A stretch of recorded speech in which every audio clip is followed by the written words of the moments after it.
I'm a leftist. So I well, thank you for coming. I appreciate it. Yeah, absolutely. My brother's actually a big fan. He's up there. So do you guys punch each other or what?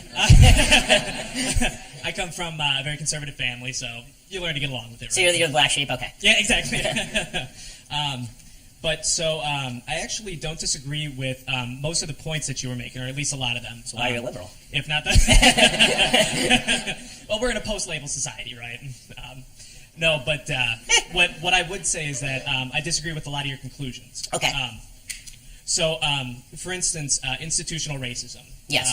I mean, you can even go back 40, 50 years. Then there was institutional racism. I'm talking about now. Yeah. And I'll freely acknowledge, anyone who doesn't acknowledge there was institutional racism For sure. 40 or 50 years ago is an idiot, obviously. Absolutely. But, I mean, so to then go to the other extreme and to say that there is zero racism, institutional racism or something like that, 40 or 50 years, and I mean, the fight for racial equality, I think even the most conservative person wouldn't say that it ended with the repeal of Jim Crow. No, it didn't end with the repeal of Jim Crow, obviously. Yeah. Look at the 70s and the 80s. Exactly. Sure. No, 100%. Yeah. But there's been, as President Obama said, there's been enormous progress. He and I disagree on the level of progress. But, but here's the question. Yeah. When people use it, and I said before I don't like vague terms. The term institutional racism is vague. The reason I can say there was institutional racism 40 or 50 years ago is because I can name the specific institutions that were racist. Absolutely. So if you want to say institutional racism, I need you to tell me which institution is racist, and then we can go fight it together. The reason I object to the term is when people say institutional racism, generally it's just an excuse to do nothing and complain. Right? People say institutional racism, that creates poverty, therefore more government. That doesn't wash for me. And so that makes sense to me. And so what I would say in response to that is that I mean it can be tough to identify or break down exactly what's going on. I mean, Do you see the necessity for doing so, though? 100%. I mean, I also, you're obviously a free enterprise guy. Even when you can't necessarily break down things 100%, you still sometimes, have to make a decision. It's sometimes still useful to take action. Well, you have to identify the problem before you can take proper action. But so if we accept that the racism problem is not 100% resolved, or something like that. I mean, even it's too vague a problem. So to say, I agree, racism is not 100% resolved. I said there are individuals who are racist, but you need to. It's not a matter of degrees. It's a matter of institutions that have been completely taken off the board as racist institutions. So to take Jim Crow as an example, state governments used to force restaurants not to allow black people into white areas. That's no longer the case. So I can easily say now that those restaurant laws are non-discriminatory. Sure. That's an institution that is no longer racist.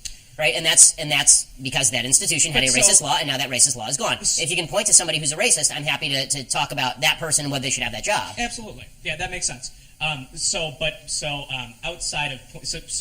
Outside of pointing to specific people, that's the only way at this point. As long as the laws are repealed, there is no institutional racism. You can point to specific institutions too, but I need something to fight. You can't send me out there to fight windmills. Yeah, I want to fight racism too, but I need something more than windmills. If we institutional racism, I mean, if we even just expand on the definition of that, even just a tiny bit, just from specific institutions, specific laws, and such, to racism prevalent throughout our institutions. No, because again, you need to name the institution. It's too vague. I mean, the library is not racist. Like this is a problem. If you go into a doctor and you say, "I hurt," and the doctor says, "Where?" and you say, "I hurt," doctor's going to have a real tough time coming up with exactly how to cure you. But that's his job. It would be unfair. It is not the doctor's job to tell you how you hurt. It's your job to tell the doctor where he hurts. It's 100. So yeah, but all right. So and I get what you're saying. No, it's fine conversation. The problem is it's all out there in the ether. So if it can at some level be reduced down to something we can solve. Yeah. Every problem has to be reduced to something you can solve. Otherwise, it's just bitching. Absolutely, yeah. And so what I would say is then you're saying that conclusively it's unsolvable unless we concretely. Because I don't think that it's asking too much of people. I don't think it's random for a doctor to say to you, "Are you talking about your head? Or are you talking about your leg?" Right? I think that's a perfectly reasonable question for the doctor to ask, and I wouldn't call him a bad doctor who's ignoring the problem. If you just come in and give him a problem that he can't even have a shot at diagnosing. Yeah, but that's not a perfect analogy either. No, it isn't a perfect analogy. It's a very rough analogy. Yeah, for sure. Yeah, well, and so, I mean, just as an example, a mute patient, someone who can't communicate their illness or their problem whatsoever. But is the implication that the black community is mute, or that the political community here is mute? Because that's absolutely not true. I'm just making it more vague, making the problem, identifying the problem, as in your analogy, more difficult. What I'm saying is that, in the past it was not hard to identify the problem. Yes. This is the point that I'm making. Why is it so much harder to identify the problem now than it was before? I mean, and I guess then, as it seems like, it depends on how you're looking at because things have been, the answer is because things have been mitigated, and now people struggle to actually identify the problem. So instead, they prefer to talk in vague terms, and then they can invoke government action. That's why. And so I would say that that's not the only explanation. That isn't the only explanation. Okay, maybe there's a legitimate. Maybe it is legitimately difficult to identify. And maybe when they legitimately give me a problem I can solve, we can get outside of our identity politics. But otherwise, what it comes down to, and this is an unsolvable problem that divides us all, is I'm black, and I say that there's institutional racism, and I'm not going to describe to you what that means or what that encompaces, but you're just going to have to believe me. And the answer is no, because we live in a common society. I think that's an unfair characterization.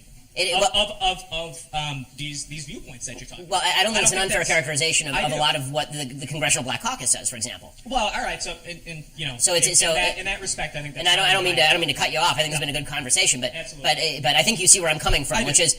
If you want me to be on your side, which I think I want to be on your side too, because we all want to fight the same thing here. On your side. Okay. Yeah. Awesome. So all you have to do is give me a solvable problem instead of just putting out there a vague phrase and then expecting that we're going to come to some sort of kumbaya moment, because it ain't happening. But at least that's a different, it's not incensed rhetoric against, I don't think it's incensed rhetoric to say that you have to identify the problem. So thank you. Thank you.